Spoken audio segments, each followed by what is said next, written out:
Not enough people are talking about this, and I feel like I need to speak on the topic at this point. Oh shit, here we go again.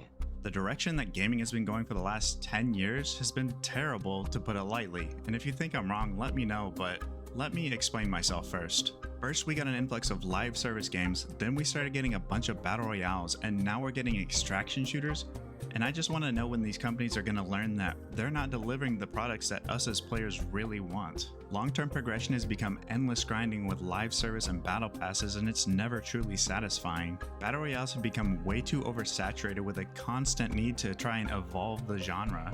Extraction shooters are too niche. Like, Arc Raiders is an anomaly. I think the only reason it's gone mainstream is because it's not hardcore like Tarkov, and it's more of a PvE than it is a PvP game. And even now, less than a year in, Arc Raiders is struggling to survive.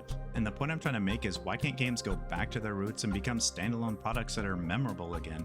Why do companies always try and take these safe routes and do these reskin versions of other games that are overpriced? Take the newest Doom games. Those weren't afraid to go back to the roots and say screw what's trending. They evolved and changed their gameplay with each new iteration of Doom, while also making each game different and have its own strengths without jumping onto other trends. Even Crimson Desert is a good example because despite all the initial hate, it's come out on top.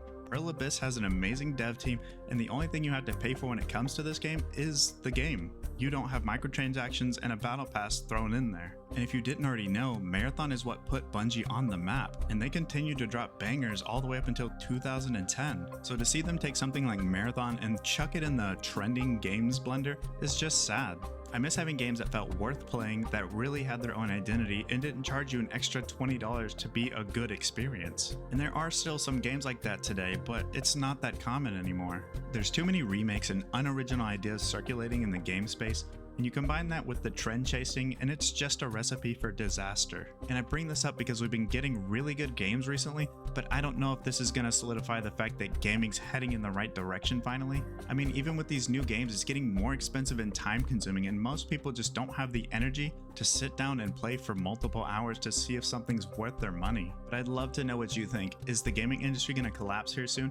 Or is it actually on the redemption arc? Because I've seen a lot of layoffs, but it's mostly coming from live service games. Anyways, if you've stuck around for the whole video, let me know what your favorite game of 2026 is, and I'll catch you in the next one.